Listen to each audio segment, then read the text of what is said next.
दोस्तों, आज अहमदाबाद के अंदर माननीय वामन मेश्राम साहब एक बार फिर से हमारे साथ है। तो माननीय वामन मेश्राम साहब, मैं आपको परिवर्तन यात्रा के बारे में कुछ सवाल पूछना चाहता हूं, क्योंकि मैं खुद एक बहुजन समाज से हूं। तो परिवर्तन यात्रा जो आप अभी चला रहे हैं, तो आप किस प्रकार का परिवर्तन चाहते हैं?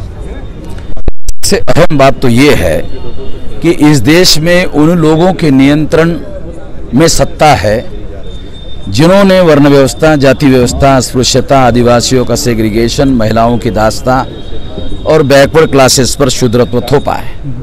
उन लोगों के नियंत्रण में भारत का इक़्तिदार है, सत्ता है। जब तक ये रहेगा तब तक समाजी ढांचा में मौलिक रूप से कोई परिवर्तन नहीं आ सकता। इसलिए जिनके नियंत्रण में पावर है, उनके नियंत्रण में पावर रख के सामाजिक रचना में परिवर्तन नहीं लाया जा सकता। यानी दिल्ली के गद्दी पर ब्राह्मण को रहने दो, हम समाज में बदलाव कर देंगे। अरे तो बेवकूफी की बातें हैं। मतलब आज जब कच्छ में आप गए थे तो कच्छ के प्रशासन ने परमिशन नहीं दी। अब लोगों को ये समझ में नहीं आता, दुनिया भर में आप घूमते हैं, ब्राह्मणवाद का विरोध करते हैं, ब्राह्मणों का विरोध करते हैं, लेकिन कच्छ के ब्राह्मणों के दिमाग में क्या चल रहा है, हम आपसे जानना चाहते हैं कि वही आपके सामने आते हैं। पुलिस वालों ने हमारी परिवर्तन यात्रा को जो मंजूरी थी रद्द कर दी। तो हमने कहा हम आपको आधे घंटे का समय देते हैं, विचार कर लो। गुजरात में जेल भरो आंदोलन शुरू करने का ऐलान करने वाला हूं मैं। उसके बाद भी नहीं मानोगे तो देश भर का जेल भरो आंदोलन करूंगा। उन्होंने 15 मिनट में फैसला किया कि यात्रा निकाल। सर, एक दो सवाल नहीं समझे आप? मैं समझ गया। एक दो सवाल। आपने जब शरद यादव जी को पीएम कैंडिडेट घोषित किया तो आपने हथियार दिया और शरद यादव ने खुद ही हथियार छोड़ दिया कि मुझे नहीं लड़ना है। तो अब बहुजन समाज के पास क्या आपको लगता है कोई विकल्प है? क्योंकि बीजेपी कांग्रेस तो कोई विकल्प है नहीं।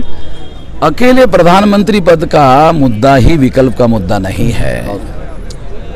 मुद्दे बहुत सारे हैं। राजनीति में हम लोगों को या हमारे सारे वंचितों को आगे बढ़ाना चाहिए। हमारी सदा सहता है, हमने शरद जी को प्रधानमंत्री का कैंडिडेट बनने लायक आदमी माना। उनका ये मानना है कि अभी परिस्थितियां मेरे प्रधानमंत्री बनने के लायक नहीं है। ये उनका आकलन है, हमारा आकलन अलग अलग है। अलग अलग हो सकता है। तो सर, आज जो बामसेब और राष्ट्रीय मुस्लिम मोर्चा का जो प्रोग्राम था, तो आने वाले समय में पूर्णाहुति जो अंतिम जो कार्यक्रम होने वाला अहमदाबाद में होने वाला है, तो अब ये बताइए। गुजरात का पूर्णाहुति अहमदाबाद? हाँ, गुजरात का। तो मुसलमानों को आप क्या इंडिया का दिल्ली में होगा। हाँ, तो गुजरात का अहमदाबाद में होगा, ऑल इंडिया का दिल्ली में होगा, और रिवर फ्रंट में। हाँ, दिल्ली में। तो मुसलमानों को क्या आप कहना चाहते हैं आज? केवल मुसलमानों को ही कहने वाली बात नहीं है। तमाम जो माइनॉरिटी के लोग हैं, जिसमें मुस्लिम बहुत प्रोमिनेंट है, सिख है, ईसाई है, बुद्धिस्ट है, जैन है, लिंगायत है, ये तमाम लोग हमारे साथ मिलजुल कर काम कर रहे हैं। तो सभी लोगों को ये कहना मेरा, अलग अलग लड़ने से हमारी केवल पिटाई हो रही है। इकट्ठा लड़ने से हम भी पिटाई करने लायक हो सकते हैं। ये बात अलग है कि हम पिटाई नहीं करना चाहते, न्याय और इंसाफ कायम करना चाहते हैं, मगर हम भी पिटाई करने लायक बन सकते हैं इकट्ठा आकर। तो हम लोगों को इंसाफ कायम करने के लिए इकट्ठा आना चाहिए, नहीं तो हमारी पिटाई होती रहेगी। तो सर, अंतिम सवाल ये बताइए कि गुजरात के अंदर अभी तक कितने सामाजिक या राजकीय संगठनों ने आपको बहुजन क्रांति मोर्चा की परिवर्तन यात्रा के लिए समर्थन दिया है? इसका डिटेल आंकड़ा गुजरात के लोगों के पास में है, ये आंकड़ा लेकर बताता हूँ। धन्यवाद साहब, हमारे साथ जुड़े। ऐसे ही हम हमारे समाज के लीडरों को आपके सामने लाने का प्रयास करते रहेंगे। देखते रहिए हमारी आवाज़। मैं अल्पेश, धन्यवाद।